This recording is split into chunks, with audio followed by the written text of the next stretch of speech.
This episode is brought to you by Bellator's Publishing, bringing stories to the world that last forever. Ceres notices a rune on the back of Kingfisher's neck. His skin was pale apart from a single stark black rune visible between the base of his skull and his shirt collar. Most of the runes I'd seen on the Fae had been ugly looking things, but this... ... He looks up at Archer and the rune vanishes. And then all of a sudden, he is like, don't worry about it. When he goes to this table, when there are two ladies, they are leaving. These two ladies call my attention because they are dressed with royal blue.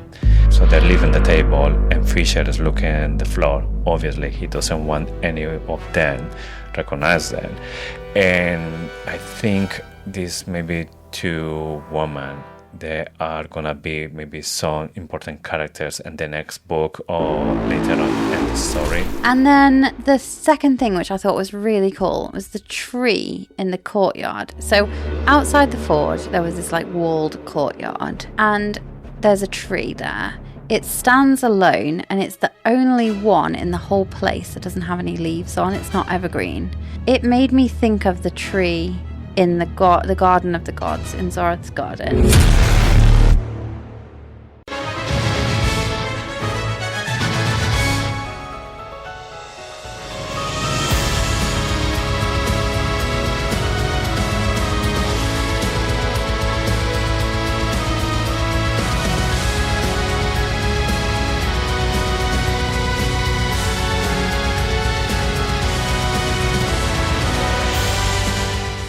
Hello and welcome to Faithfully Fantasy, The husband and wife podcast talking all things Quicksilver. I'm JC. And I'm Sean. And today we'll carry on with our deep dive of Quicksilver with chapters 15 to 17.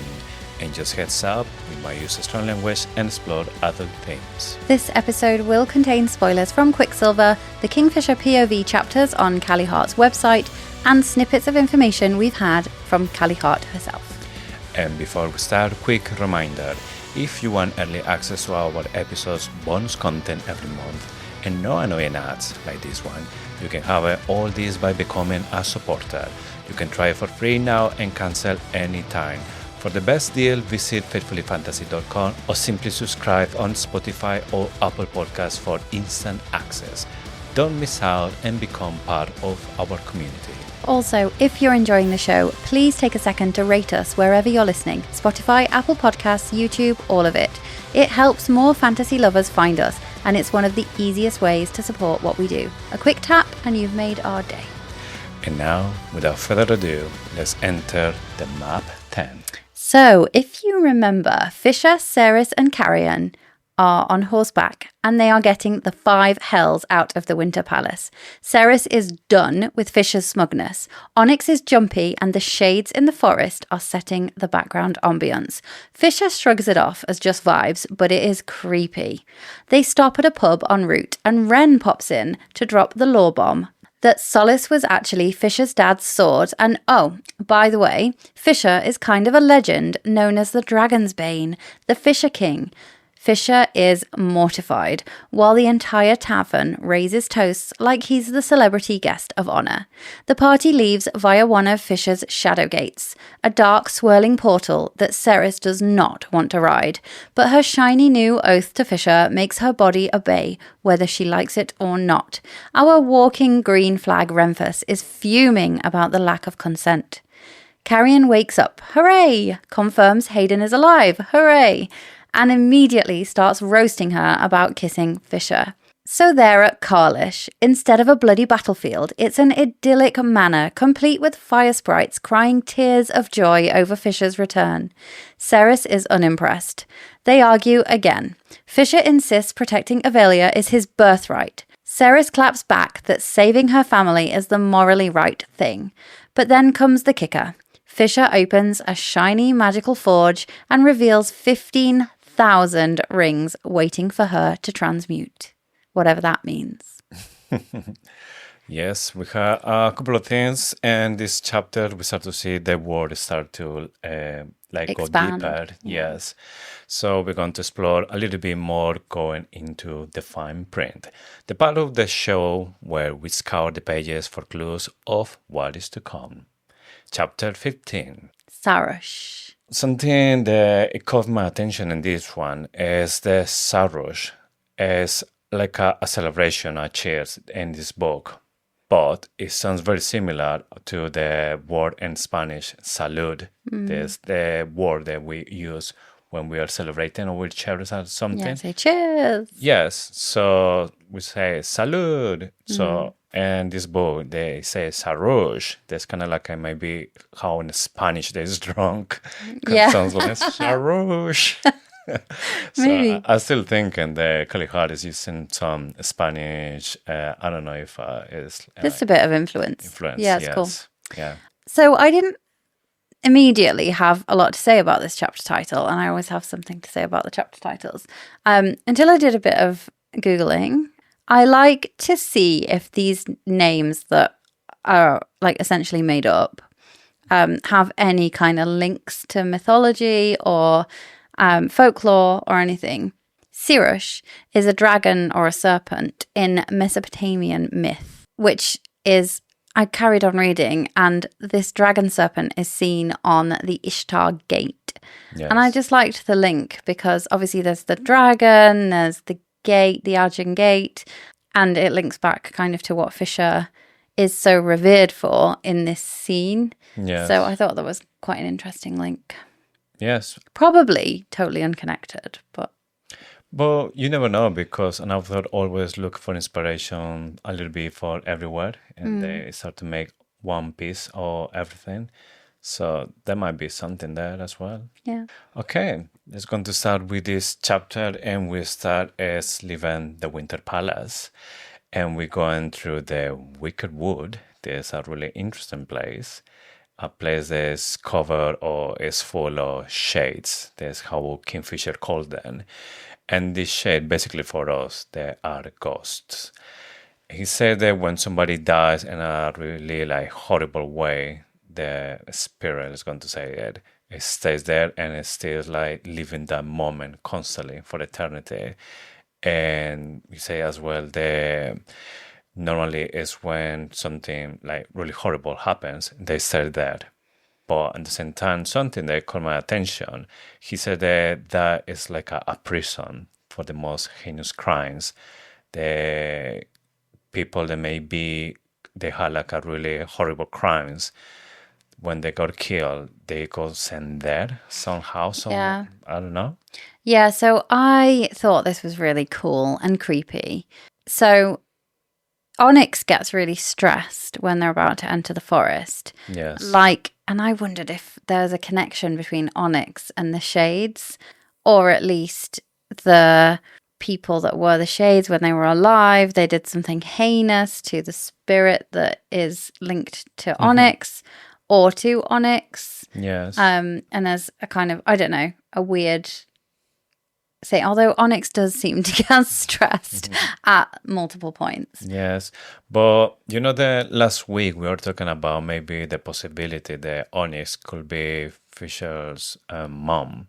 Maybe if the spirit was maybe in this forest or something, and they managed to escape going inside a little white fox or something, maybe going back to that place is what they make it stressful. But he says only those guilty of the most heinous crimes. So of that you would think that Kingfisher's mum would do something so heinous, and I just can't see that. It's strange because he said first that when somebody gets killed in a really horrible way, then the spirit it gets stuck there, living that moment. But then he says later on that people committing crimes had been sent there. So I don't know if it's maybe to kind of... No, so I see it as some kind of capital punishment type thing. So somebody who commits a heinous crime gets killed, capital punishment. In a horrible way, and apparently. then their souls are trapped in this wood. The souls are sent to the wood. I don't know what kind of magic that is, but it's super creepy.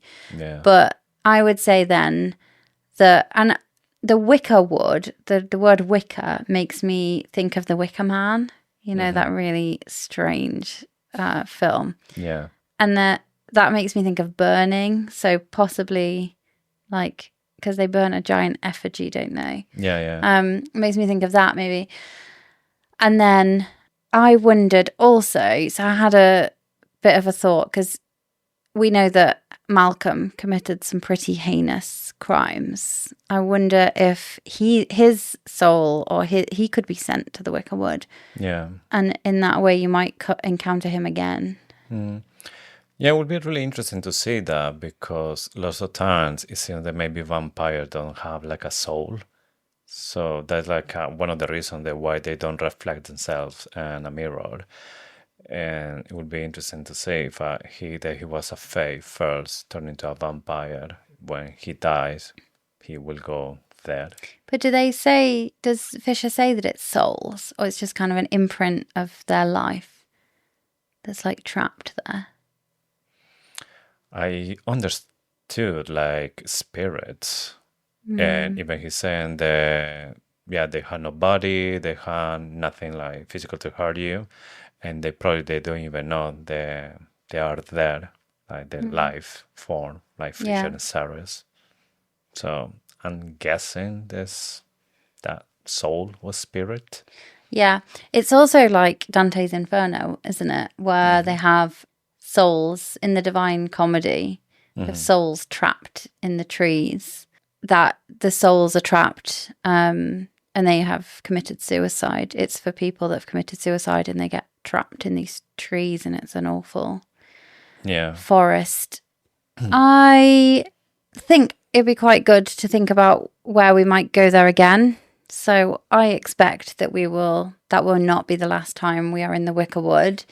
There's some really creepy things that happen in this book, and I just have a feeling it's going to get creepier and creepier now that Ceres is a vampire. Yes. And I think we'll go back, and possibly Bellicon could end up trapped there when he meets his end. I just feel like one of them is going to end up there, or Madra. Or the three of them. Of all of them, though, like Bellicon is the most heinous. We find out that he's not actually got any claim to the throne that he's sitting on, and and obviously what he did to Kingfisher's mum, all of that stuff. I do feel like he's going to end up there. My money is on Bellicon. The problem is that I don't know if a Bellicon is doing all the stuff by himself, and that he's asking help to Malcolm, or Malcolm from the beginning is using Bellicon to give him power, like turn into a king. Yeah, maybe it was their idea, their plan. Yeah. I do feel like, I said this last week, I feel like Madra was in on the plan, and they were never annoyed with her for closing the gate. They wanted her to close the gate to stop the Dianthus heir getting back. Why they didn't just kill the Dianthus heir? Maybe they couldn't. Maybe there was some kind of magic where they couldn't do it. So the best thing to do is maybe keep her alive and keep her maybe in kind of like a prison. Sylvarin prison. Yeah, so at the end of all of this, they finally arrive to something that Sarah described as like a little pub. And right from the beginning, we start to see other magical creatures. And for me, this was really interesting because this is the first book that I'm reading about Fae. So I don't know what to expect. I was thinking that, yes, I will see just these people with the pointy ears and that's it.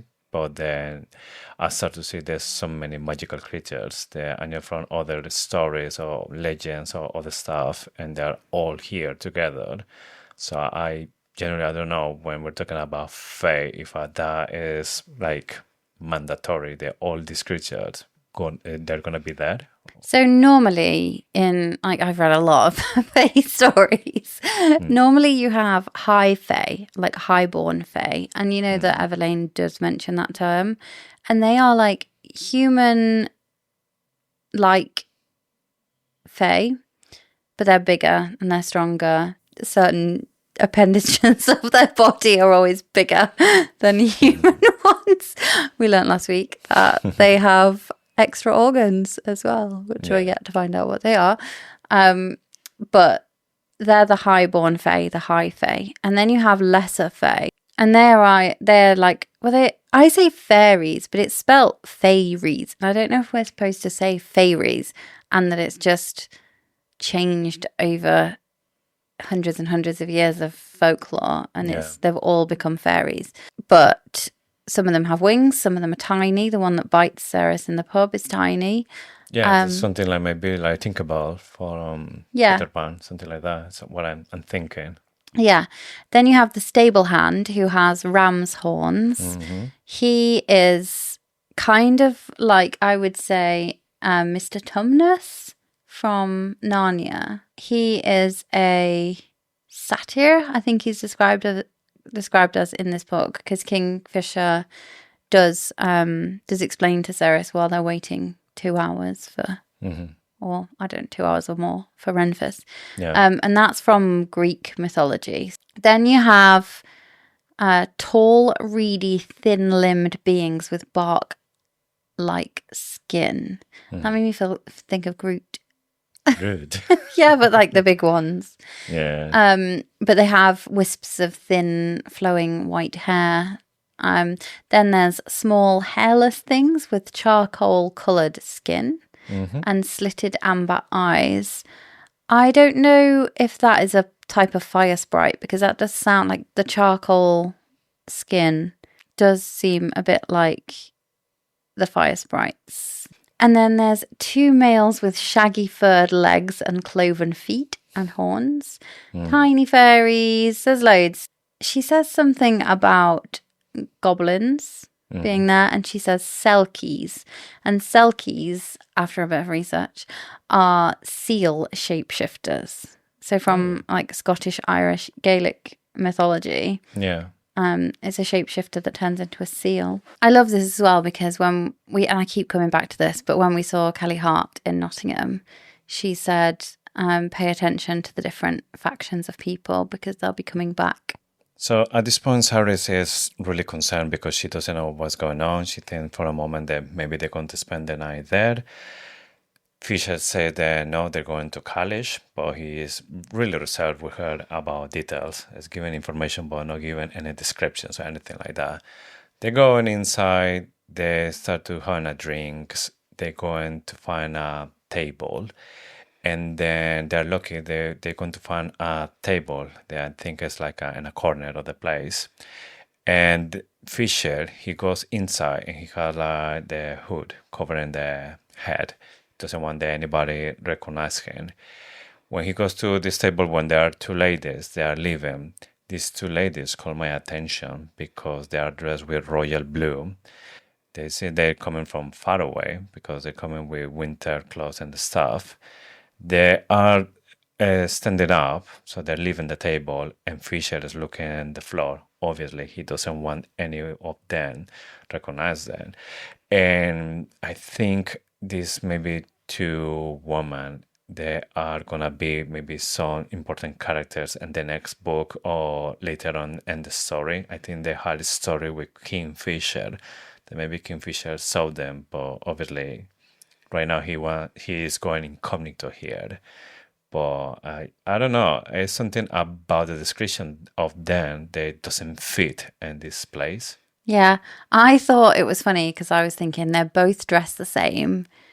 It's got to be a uniform, hasn't it? Because I mean, the alternative is that they both turned up and they were like, "Shit, we're wearing the same dress." But I'm pretty sure that it must be some kind of uniform or some kind of clan. Maybe they're witches. I think they were fae. Not sure, but did she definitely say they were fae? I think she said 2 females, but yeah, but they could be witches because the way that the witches are described are clans. Yeah. And clans in Scotland have different tartans, they have different dress, but they wear the same ones. Yes. I don't know. I feel like it might be a uniform or a cultural dress. I think it's pretty cool that you notice this bit because I wouldn't necessarily have picked this out, and I'm I know the devil's in the detail, but those two, yeah, I thought they were interesting. Because at first, you would just, on first read, or like if you're me on all the reads, you would think they were just getting up to get out of the way. It's a really busy pub. There's no tables. You have to wait for somebody to leave. And he doesn't want anyone to recognize him. So he's looking at the floor and you might not notice them. But I agree with you. It feels like there's some kind of importance there. We'll see. Maybe they come back in Brimstone. Maybe they were spies. Maybe they were watching him. Don't know. Yeah, or maybe some kind of alliance they had before or something. But I think, or had a feeling, there's some story here that it's not just something random happened in this pub. There's something that it will come back later. Yeah. So here in this pub, Fisher and Sarah, they had to wait for at least 2 hours. Sarah is trying to get some conversation with Fisher, trying to get some information that why they're going to college. He says that college is the place where Belicon can go there, because his father, he did something there like awards, and Belicon or any of their supporters can go there. Yeah. So he says, as long as I live and carry on my father's line, he will never be able to enter that place. So it's some kind of blood ward, isn't it? Like a blood magic. But what is interesting to me is he still wears his silver gorget later. Yeah. So I think we should come back to this line, because he doesn't feel 100% safe there, because he's not wearing his armor, but he's still keeping his collar on. But the fact that he says, as long as I live and carry on my father's line, I think this is foreshadowing for the fact that he will carry on his father's line, and that Ceres and Kingfisher will have a baby. And you might think, hang on, Ceres has been sterilized at birth, or as a child, sorry. Madra made it so that only 1 in 10, I think it was, 1 in 10 girls are able to reproduce in the third. And Ceres is not one of them. And the fact that Kingfisher gets really angry about that later, and he's like visibly upset by it, and he berates Madra for it at the end, it feels like there's going to be some kind of, it's not the end for that. This just feels like a tick in that they're going to have a child box. Yeah. Fisher said the Fae, they have more organs. Maybe female have more, I don't know, like reproductive systems. At least I wonder if it gets corrected when she turns Fae. Yeah. Because for them, it's really hard to get pregnant. So maybe they have more stuff to make sure that at least they get pregnant, if as possible, once in their life. But then you'd think if they had more stuff to get pregnant, it would be more likely. No, but that's what I mean, because it's so hard. They had to do it like really easy for the Fae race, and because Ceres is not 100% Fae, so she might have some of that. Sure. Or it might have just been corrected when she became Fae vampire. Like regenerated. But I just feel like that's definitely foreshadowing. I was thinking when Fisher was saying these lines about his father and this line, is it maybe possible that then if he dies, this word automatically will disappear? Because in the way that he say is that he is the only one who can maybe give access to Belicon to pass this word, and obviously he's not going to do it. But if something happened to him, if a Belicon managed to kill him, that means that now Belicon will have access to everything that's there in the college as well. And that's why he ordered to his mom to bring all the assets, because he can't go there. So the mom took some of the stuff. There's still way more there. And probably that was one of the reasons when Belicon tried to send Fisher into the Quicksilver without relic, trying to kill him. Yeah, but he couldn't have done, could he? Because the Quicksilver was closed at that point. We got so confused by that. He went through. It is when Renfield says that Belicon forced him to go through the Quicksilver without a relic. So that happened. I know. It doesn't. How did it happen though? Unless that maybe it happens way before, but it seems that when Bellicon wasn't the king, the father, Kingfisher's father, was there, so there was no relationship between them. It's only where Kingfisher goes to the Winter Palace with the Mount, because the Mount is going to marry Bellicon. But after that point, the Quicksilver should already be closed. Yes, but we still don't know how. I don't think it was Bellicon that forced him through the Quicksilver anyway. It was the gods when he was 6, wasn't it? We find that out at the end. No, in these chapters, Renfrew said that... Yeah, but I don't think that's what actually happened. I think you find out at the end what actually happened, where he was pulled to that garden, the god's garden. Yeah. I think that was when he was like 6 or something like that. Yeah. And I think and that was definitely when they were open, because it was 11 it was 10 when the portals closed. But I think there's definitely a link between Carlish and the Garden of the Gods. Yeah.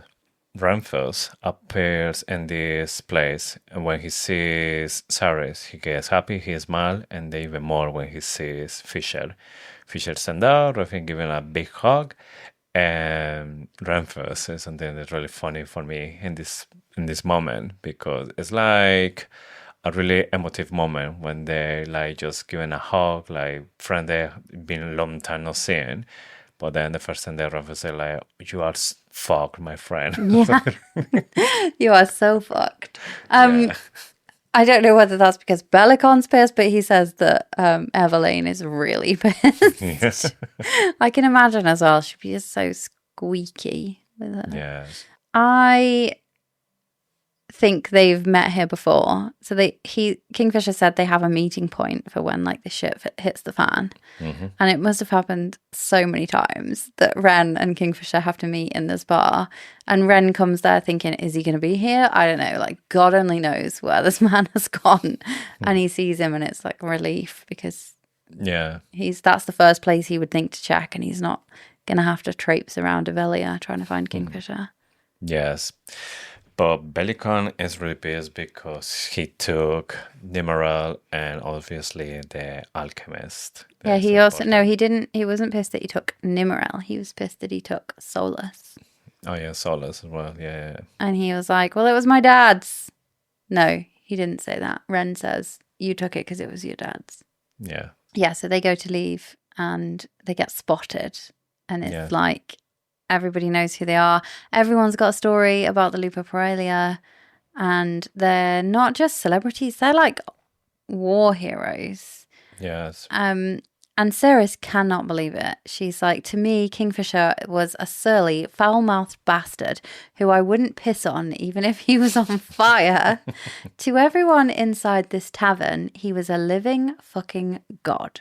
Yes. So my question to you, is Kingfisher a living fucking god? You know how obsessed I am with Styx, with the god of shadows.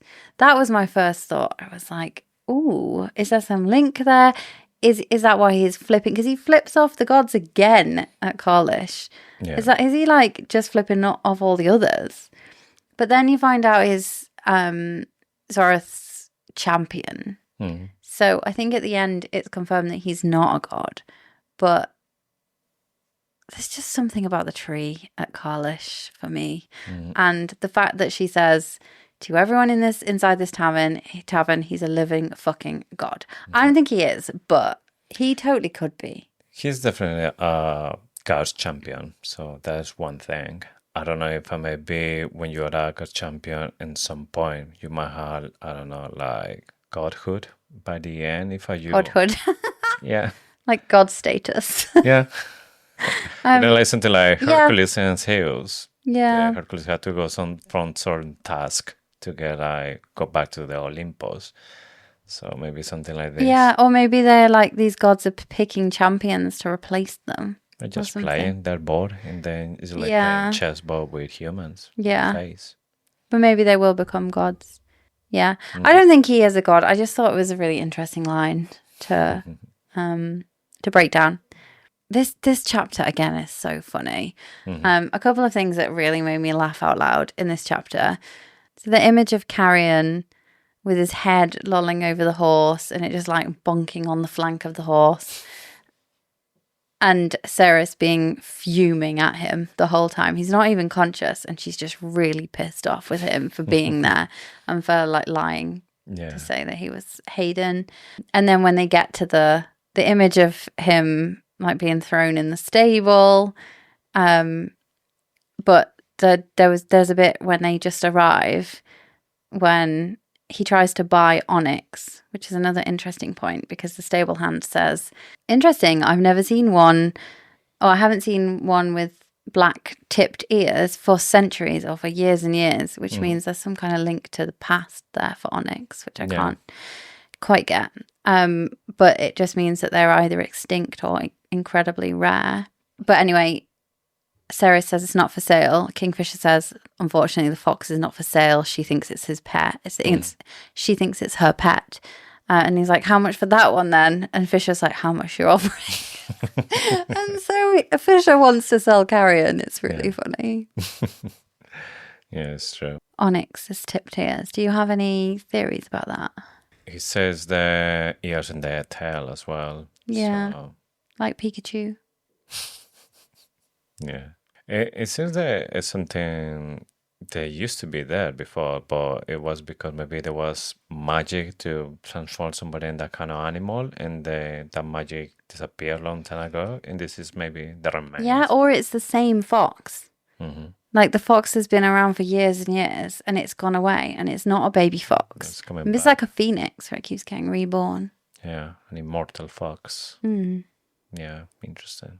Memoirs of Luzbel. She loved him. She lost him. And he came back. But wasn't completely him. She feared him. She fought him. But she fell for him. Memoirs of Luzbel.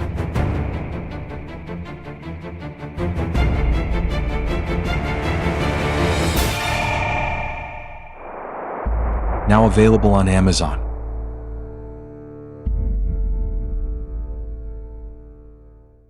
Okay. Let's go now to chapter 16, Shadow Gate. So the title is pretty straightforward here, I think. There is a gate made of shadow, and it's like another portal.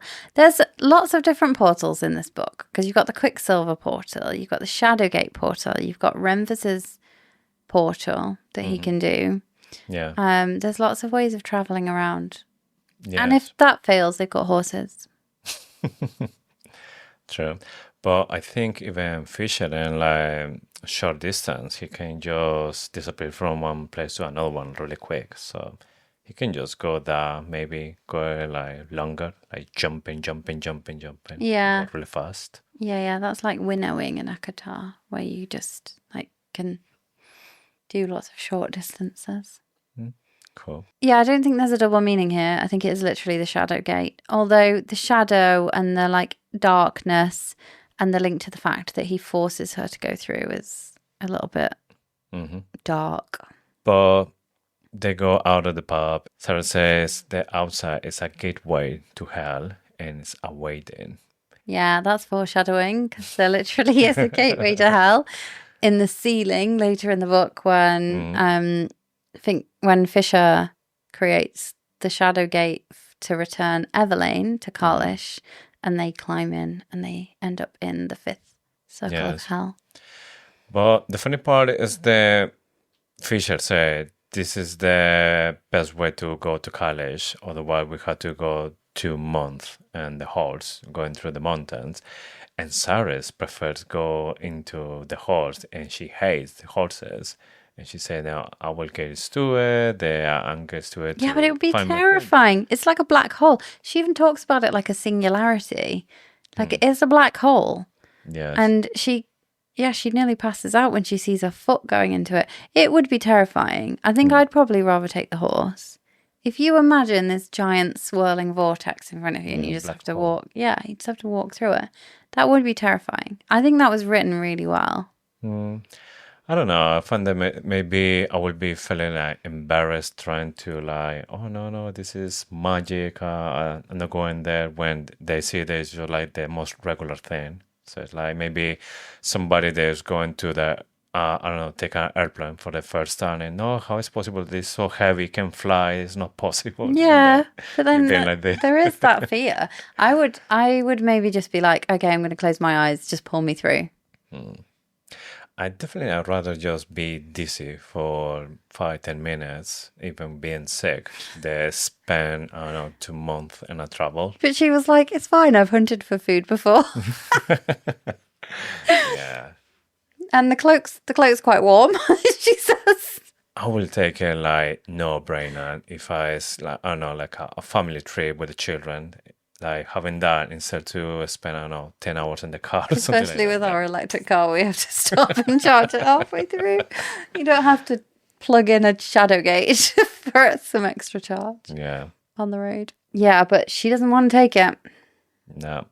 She refused, and then Fisher, he has enough, and then said, no, you had this all with me, so now you're going to do whatever I told you to do. And Rumpus is looking Fisher like, oh, tell me that I heard that wrong. Yeah. It's not possible that you did that to her. This is bad, isn't it? Like this was the point where I just could not find it in myself to believe Fisher was a good person.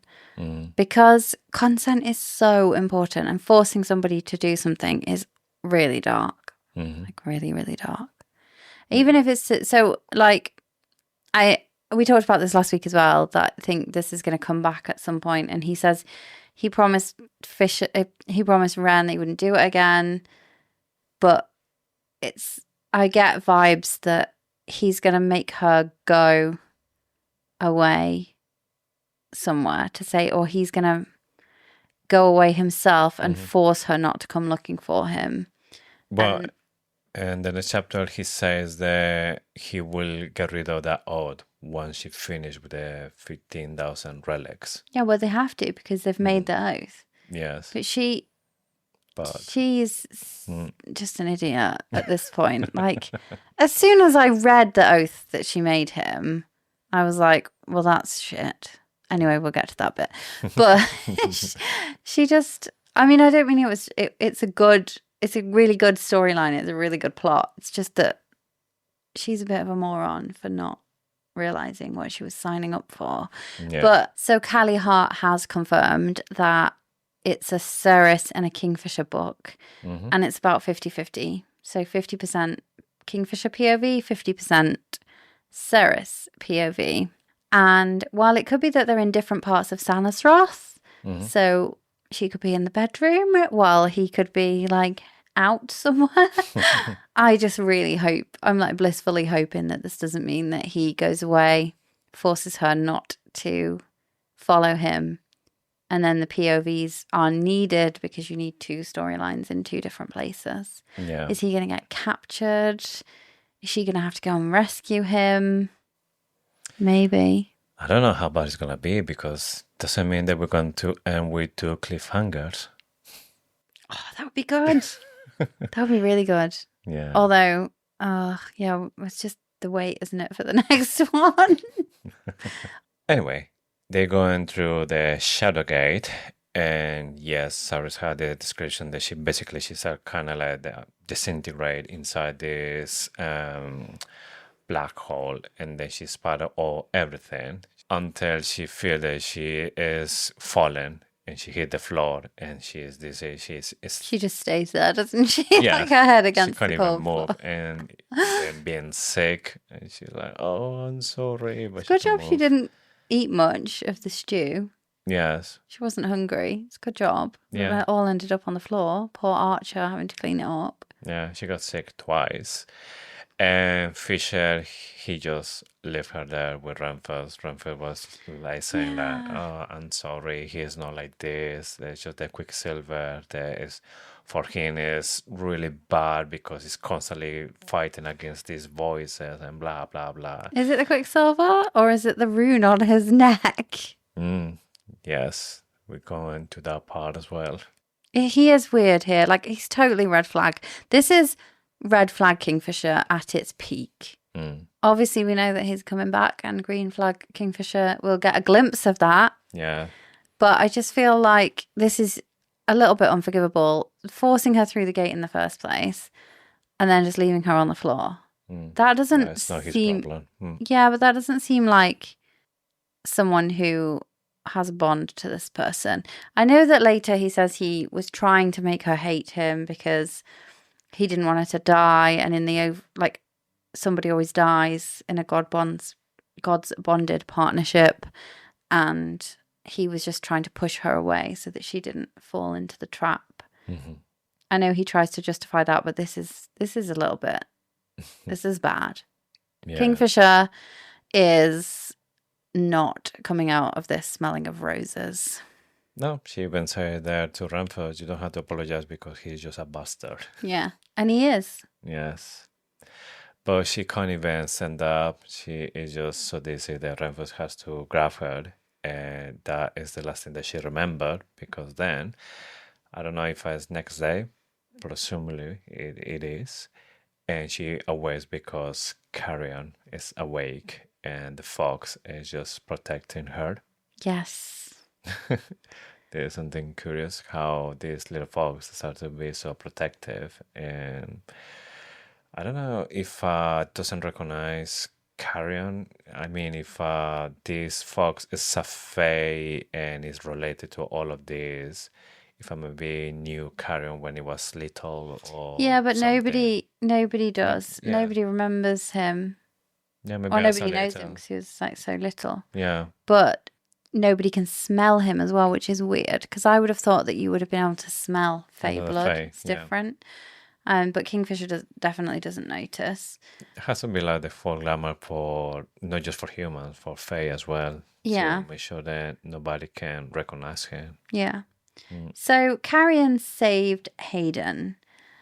He put him into the 7th ward. So now we know that there's 7 wards because that's the highest number that we've come across. Yes. Got him a job. Got him 3 rations of water a day, a place to live. Like, Hayden's living his best life. Why did he do this? So I came up with 2 reasons why he would have done this. One, he does really care for Ceres.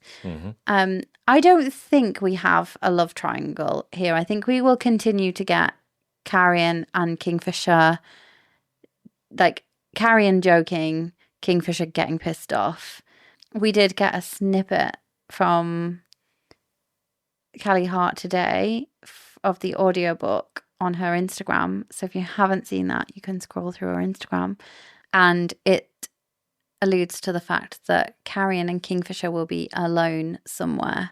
Yeah. For a while, which will be interesting because of their dynamic. But I don't think we have a real love triangle there. I think, if anything, it's Carrion just winding Kingfisher up. I think he knows a bond when he sees one, but he also doesn't really like Kingfisher, so he'll keep like cranking the dial. If anything, the bigger risk for a love triangle is Taladeus, isn't it? With the because basically it's like Ceres belongs to him somehow, or they had this link. Yeah, I think that I don't know that will play out too much though. It's not on my number 1 set of theories. I think the fact that she's fae and she's bonded will stop that. In Taladeus seems that he has a really good relationship with Fisher. Yeah. A complicated one, but a good one. So anyway, that was one reason, and I'm not sure it's that. The other reason is if this points to the fact that Hayden is more important than we realise. So at the end, we know that Zorith refers to Ceres as sister to Hayden. Random. Like, if Hayden wasn't important, why on earth would the god be saying sister to Hayden? He's a deadweight. I've been calling him Hey Deadweight. He is useless. He has all the markings of somebody that you're going to underestimate. So the reader is underestimating Hayden at this point. He is probably now making it his mission to train. He's doing a Lorith, isn't he? He's like beefing up. Yeah. He's gonna go. He keeps talking about rescuing Ceres from the palace because he doesn't know that she's not there anymore. And I just think Hayden is more important than we realize. Carrion knows it. Carrion is protecting him. Carrion punched him in the face at Carla's, the House of Carla. Yeah. Yeah. But was he doing that because he was trying to get him away from something? Was he trying to get him kicked out so that he wouldn't? I don't know. I feel like he was doing that to look after him in a really roundabout way. Hayden's more important than we realize. Yeah. For me, the thing that caught my attention about all of this was the Carrion was the one who he said that he got a papers to be in the 7th. They give him basically a job and like change his life. And I was thinking, how on earth he managed to do all of this? Because I started thinking that maybe because he's a fae, he's been hundreds of years living from one place to another one, he managed to maybe build like a dynasty of family wealth or something. So he's coming back from time to time. And I think maybe in the 7, he is like pretending that he's part of the family really important or had like a lot he of is power. because he's got that's what we he said. literally is. Well, maybe he's saying that he is the son of his father, but actually himself, like next generation. And that's what we said last week. Roles. Has a different job in each. Yeah, has a different life and a different persona in each. Yeah, it has to be because, and the way that he did, that basically he took it and straight away, new job, new life. He's got a warehouse in the 2nd. We're starting to see that he's got influence beyond the 3rd. Interesting that he spends so much time in the 3rd. It's probably because his family is there, or his quote unquote family. Yeah. But actually, you wouldn't you? If you had been around for over 1,000 years, I mean, you would learn how to live and you would have different lives. Yeah. He didn't have to, even with that though, he didn't have to say to Kingfisher that he was Hayden. He thought he was saving him. Or he recognized Kingfisher as, although he does say later he genuinely thought that he was protecting Hayden. And we don't yet know if Carrion Swift can lie or not. We don't know if he did the Fae oath. So that'll be interesting to find out. But it could have been that he just knew that Kingfisher was a Fae and that he was going to get him out of there. And he knew deep down that he needed to be with the Fae, so he just lied to get there. I don't know. But Hayden is more important than we know, and Carrion has secret lives. Another thing that they talk about is that Ceres can't quite believe it. She's like, but Madra was definitely going to kill everybody in the 3rd. And Carrion's like, what are you on about? Madra's got a gift for everyone. She set up a giant stage with flowers all over it. And Ceres thinks it's just a new set of gallows. But he was like, no, there's flowers all over it. What is this? What is that for? I think it is probably quite a sinister thing. Yeah. I think she's setting it up to make it look good, but actually it's her, like, is it that she's planning on welcoming Bellicon and Malcolm to her own kingdom? Because I see this stage with the flowers and 3 chairs, and she's, I don't know, is it a welcoming? Something the Fisher said to Cyrus at the beginning is that he was sure that Hayden will be alive because Madra had better subjects to carry on. One of them is that she needs to recruit for more people. So maybe she is giving something to the people, so the people is happy with her or something. And then when they're feeling with this energy that, our queen is so generous, then it's when she starts to ask for people's favor. But she doesn't need an army because she's in with the bad guys. Well, Fisher is still thinking about it. So maybe at that point, Malcolm or Bellicon wasn't in contact with her. And then she was maybe thinking like I have to get them on my she's side. gonna be like I'm trying to gonna keep make the this fun. place look good so that the people want to protect it. Because otherwise, like, who'd want to protect this shithole? Nobody. Yeah. Yeah, maybe. I don't know. It feels like it gives me Umbridge vibes, where it's something that looks pretty and all dolled up, but actually it's something quite sinister. Yeah. So Kingfisher turns up again after Carrion's giving Ceres the "I can't believe you kissed him," and that was the only thing that he got.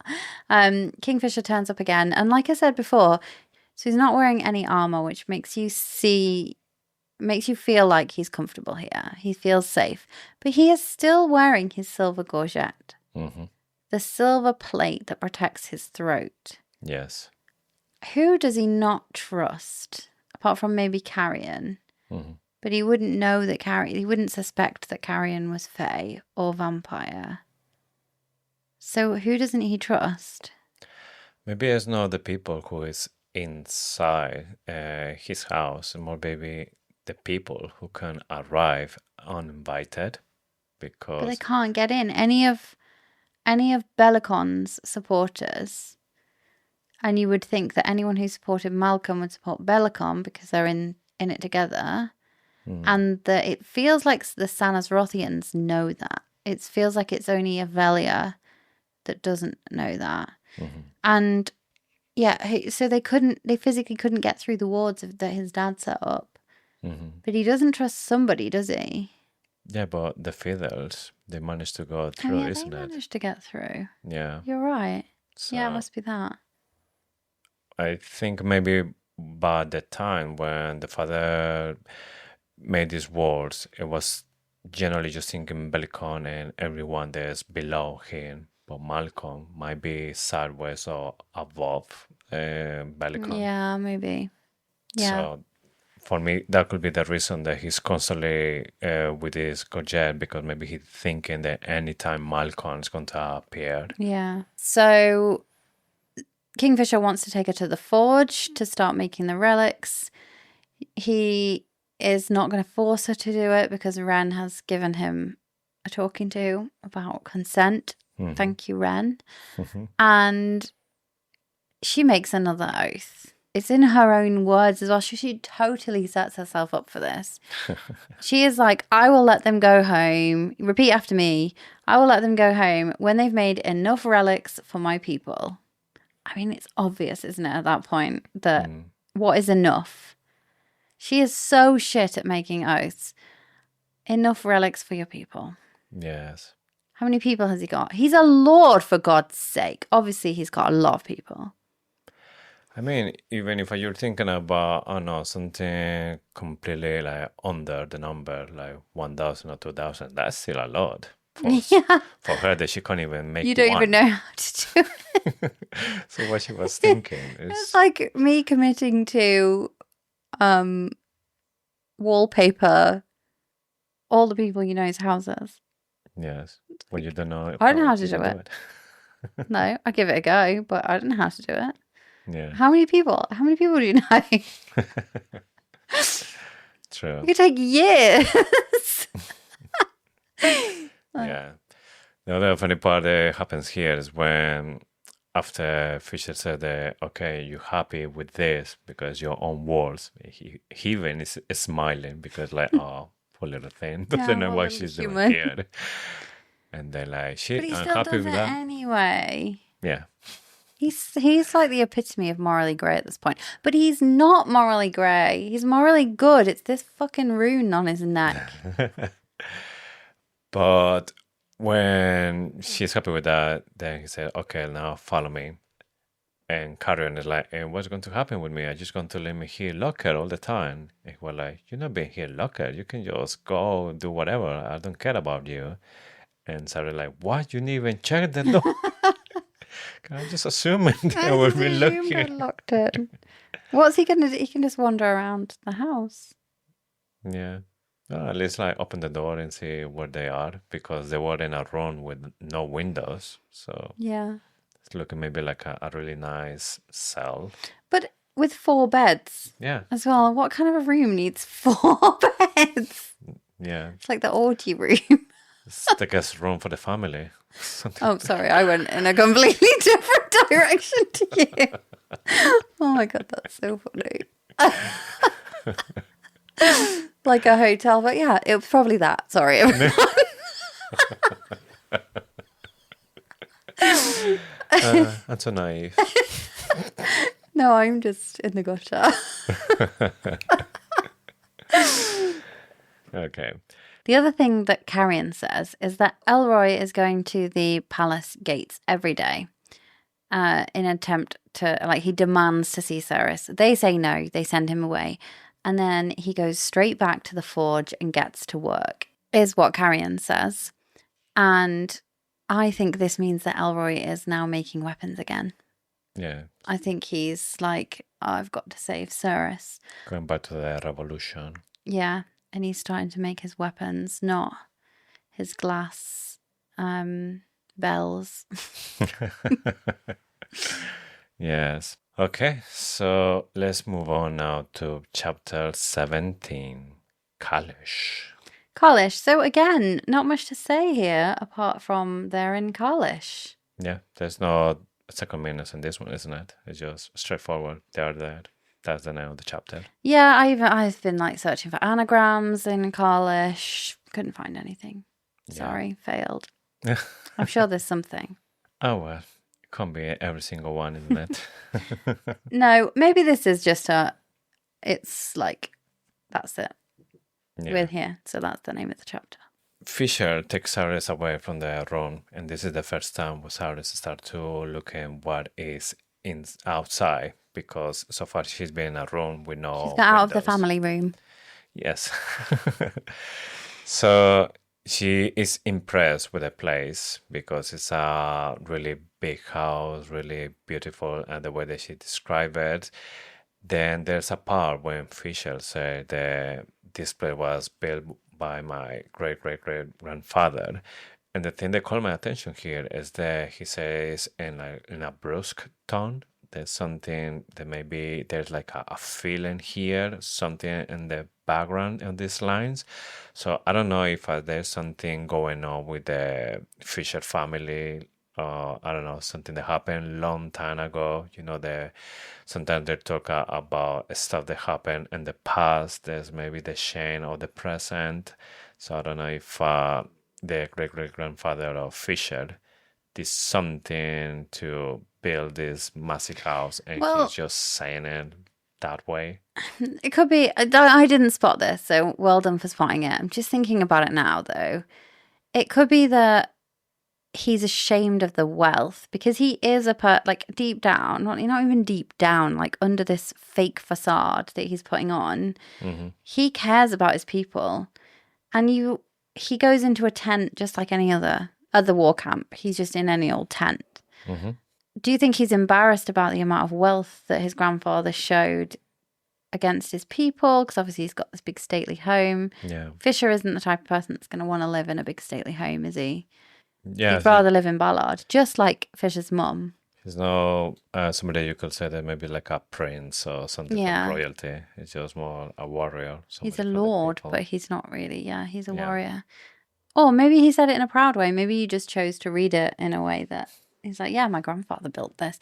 But I would say it's probably the fact that he didn't want to show so much wealth.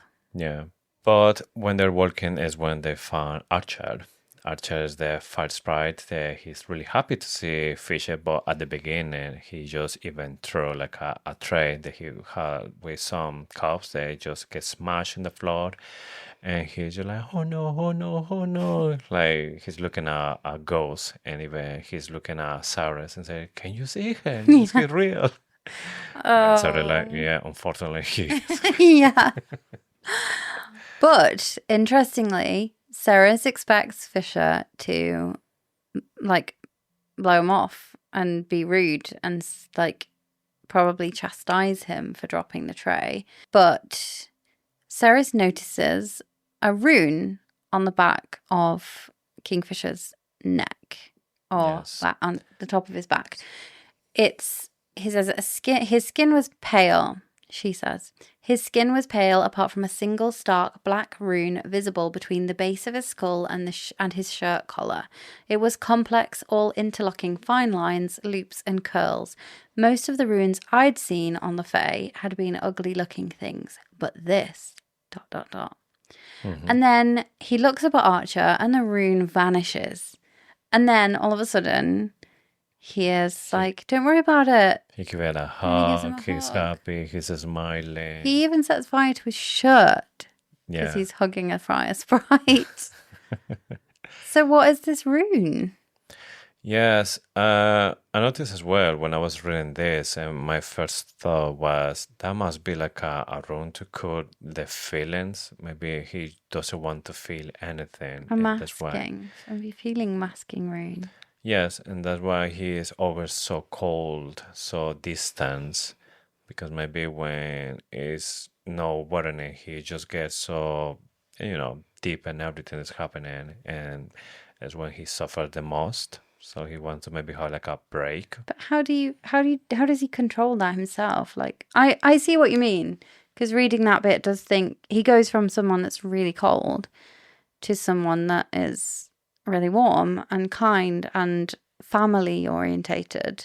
Yeah. And that happens when the rune disappears.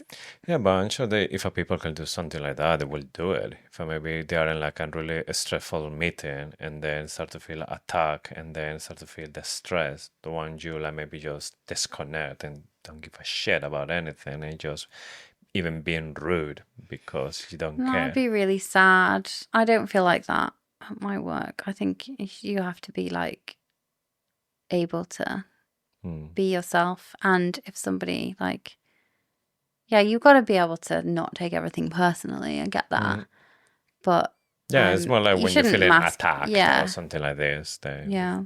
Otherwise, you might be feeling sad, down, even cry in front of everyone there when you're feeling like, ugh. Yeah.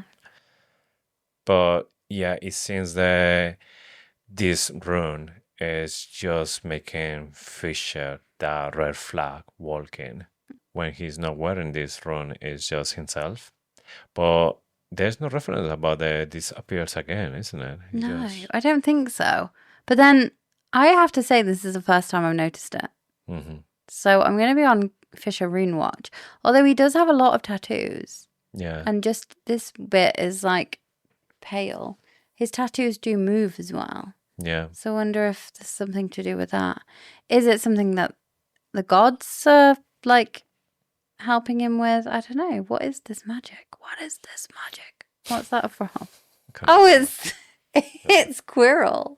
When he's Professor Quirrell. Magic. What is this magic? There you go, Harry Potter reference. It's been a while. I'm going to start saying that every time I don't understand something in a fantasy book. What is this magic? But Archer leaves and Fisher takes Cyrus to the forge, and she even said that this one is even bigger than the one in the Winter Palace. She thought the Winter Palace has a really good one. Even Elroy will be like in heaven and that one, but this one is even bigger and better. And then she realized that it's not possible that this could be in this room because they were like in a not very big hall, and then when they go inside, the ceiling was really tall or really high. So she said it's not possible that this could be in this room. And it's when Fisher just say magic. Simple as that. Yeah, but it's Ren's magic. Yes. So we know Ren has like this light magic, don't we? Yeah. But we also know now that he can make portals and he can do them like extensions to people's houses. Yes. And it's like it sounds like a control of hazardous substances kind of thing. So they don't want all this explosive stuff actually next to the house. So they just link it up. So it seems like a health and safety precaution for the forge. So if you could have an extension to our house, like Ren's extension magic, Yes. What would you have? I will put something like the playroom, and then it's just a door to go to Disney World or something, and then I can just send the kids there Yeah, maybe. so I can work. On their own? Would you let your kids go to Disney World on their own? Yeah, What? I'll be safe there. I trust them. Maybe like a soft play or something. Disney World's a nightmare. Ugh. Sorry, I sound like such a fun person. Don't I? I'm thinking of Disneyland Paris, which is not the one. So mine's a bit more practical. I would have a cupboard in the kitchen where I could just go to the supermarket, even after hours, and just be like, leave the money on the till. I'm so honest. a garden, a greenhouse. Because we can't fit a massive greenhouse in our garden because we have such an awkward shaped garden. It'd be really good to have a massive, like one of those like big polytunnel greenhouses. We could grow all the food. We wouldn't need a supermarket then. It's only short distances, isn't it? Yeah. We can't like go to Spain. Can't go to visit your parents. Oh, so I can go to Disney World then. Oh no, yeah, Disney World fail. Damn it. It's not canon. Can't work. Thank God for that. Yeah. Thank gods. Thank all 7 of them. I would love as well, like for the people here in UK, if I need something, open the door and I have like, I don't know, B&Q store or something. A DIY store. DIY store, yeah. Would you actually finish the jobs in the house then? Maybe if I had Maybe the right that's equipment. it. So the journey to the DIY store is what's stopping If you. I had the right equipment and the people that know how to do it, and I can bring them to that. Can you just come and have a look at this? I don't know what I need. Can you come and have a look? Maybe. Yes. So here is when Fisher shows a couple of things to Cyrus. Between all of them, there's a crucible. They had lots and lots of rings. And he said there's around, I think it's 1,800 and just in that one, but there's way more. There's like 8 of them. Yes. Then she started to say then like, oh my gosh, why all these rings? What are you doing with all of this? And then when he started to explain that every single ring belongs to the family or every single one of the warriors that he has. And she's going to make relics with every single one of them. 15,000 of them. I have a question. Well, I have 2 questions. Mm-hmm. Number 1, how are they going to locate the owners of all of these rings when they're in just a big jumble of boxes? Question number 1. Mm-hmm. Question number 2, if they are that important to the warriors and they are that special, because that's what's needed. You need something special for it to work well, which means the necklace that Kingfisher is wearing is incredibly special to him because it's the strongest known one. So this is the clue here that is a very special necklace. Why would these 15,000 warriors just let Kingfisher store them in this cruddy old box in a forge? Just waiting for the alchemists to arrive and start working. Yeah, the alchemists that haven't been seen. In fact, it became a myth that the alchemists were actually a thing. Yeah. Because it's just been forgotten. So, what's the deal with that? Yeah, I don't know if maybe when they start doing it, there were maybe some alchemists, but they happened some long time ago. They just stayed there and they were like forgotten. No wonder everyone's so pissed off with Kingfisher when he goes back to the war camp. Where's my ring? Where's my ring? What's my family heirloom? Yeah. You Couldn't get probably married. sold it. Had no ring. They probably thought he sold it all and ran away. Yeah. Dania thinks that. Yeah. He sold it on Evelia. Evie. Evelia. But yes, so Cyrus is like, what the fuck, 15,000 relics. How can I do that when I don't even know how long it's going to take me to learn how to do it? It could take me weeks. It can take me months. And Fisher just as man, so you better start working now. Yes. I would like to, before we finish this chapter, I would like to talk a bit about the forge. Mm-hmm. So, number one, the forge is already like kind of functional. There's already a fire there. Yeah. Like, did Kingfisher go there? He must have gone there before and done his tidy up thing. Because you can't, I wouldn't say that it was like operational. He might have gone and done his tidy up and then come to get her. If it was operational, why? Who was working in there? Maybe they still have to forge metal. They still have to forge weapons. Yeah. So maybe that's what they were doing. But there is also a forge at the war camp, because we know that it's like halfway up the hill. And then the second thing, which I thought was really cool, was the tree in the courtyard. So outside the forge, there was this like walled courtyard, and there's a tree there. It stands alone, and it's the only one in the whole place that doesn't have any leaves on. It's not evergreen. So we know that it's winter. Is the tree dead?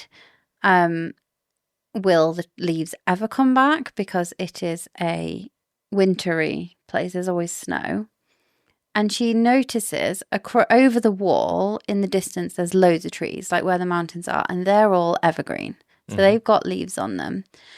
It was a stark contrast for me, or not stark. It was such a like contrast and to the other trees, the fact that it has no leaves.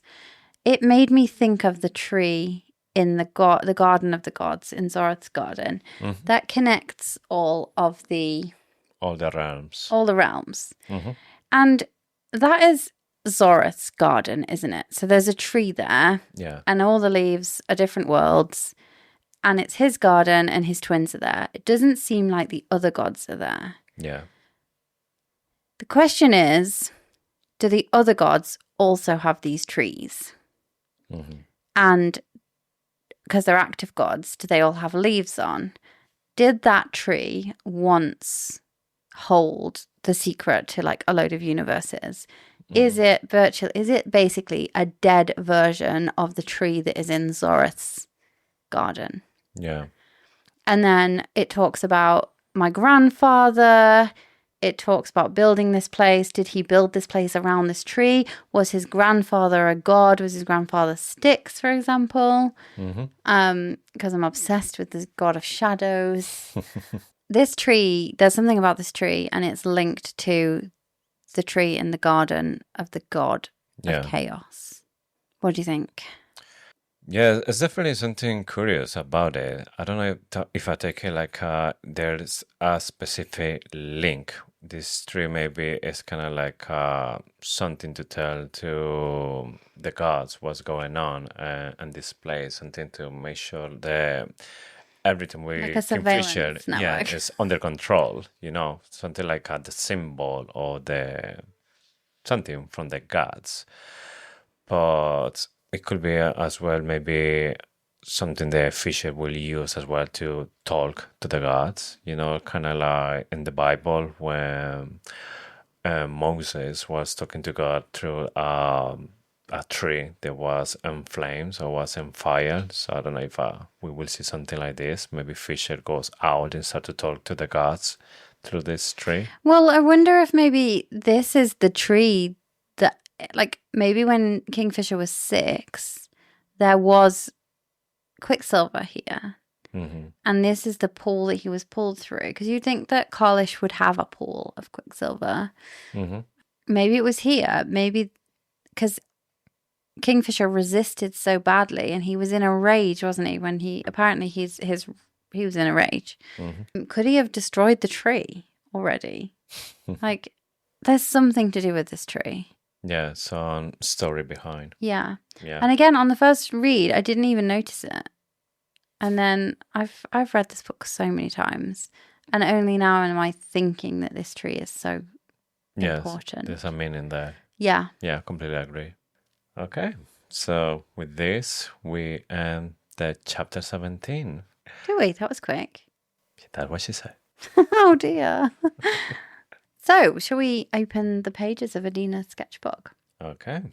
This is the part of the show where we channel our inner eye as Mummy Kingfisher would and put our oracle skills to the test in the hope that we get at least something right for Brimstone. So what's your favourite theory this week?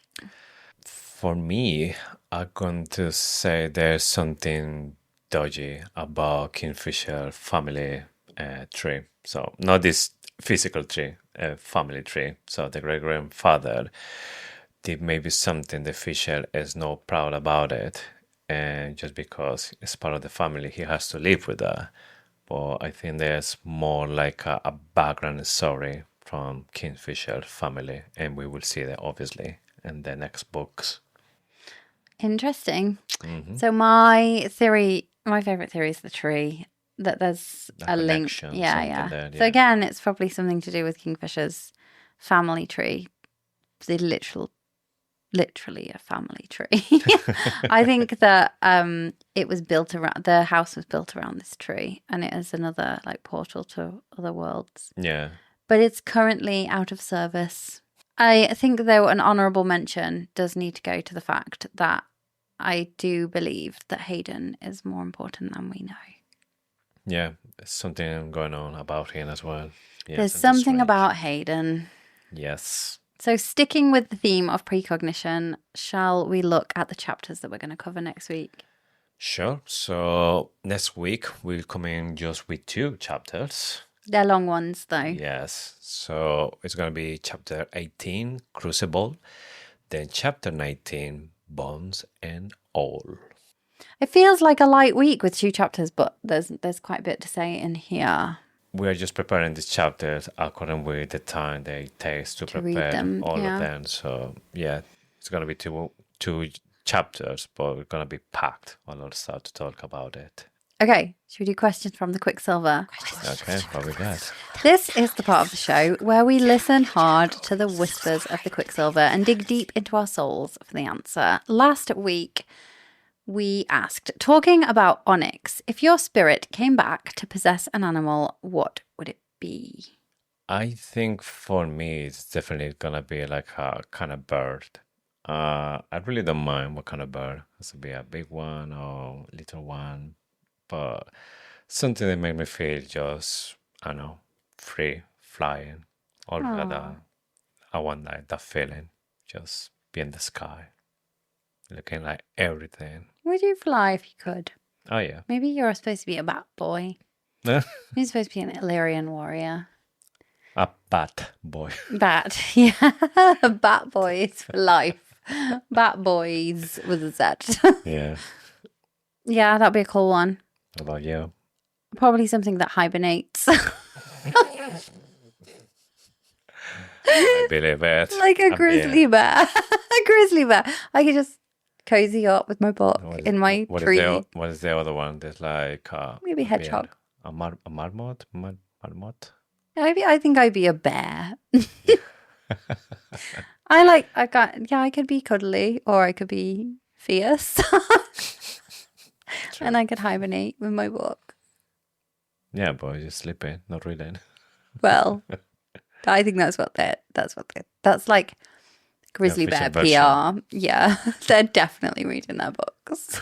I'm always like, I'm going to bed. Don't like spend all night reading. Okay. Right, this week. If someone made you swear a magical oath where you obey them no matter what, this has to be above board. What's the worst possible mundane task that they could give you? Okay. Interesting one. Like, think around the house or like... Ironing or... Yeah, or like work or, things like editing podcasts. Anyway, we should... Yeah, what's the worst possible... Putting the washing away. Yeah, we're not supposed to answer it now. We're supposed to answer it next week. Okay. So that's all for this week. If you made it to the end, thank you for listening. Don't forget to follow us on Instagram and TikTok at Faithfully Fantasy Pod. Come and join the conversation. We'd love to hear your theories. So if you've got one, send it our way. We always give credit on the show and on socials. And with this, we have just one more thing to say. Thank you for listening to Faithfully Fantasy, the husband and wife podcast talking all things Quicksilver. We'll see you next week for our deep dive to chapters 18 to 19. And of course, for more Faithfully Fantasy. Bye.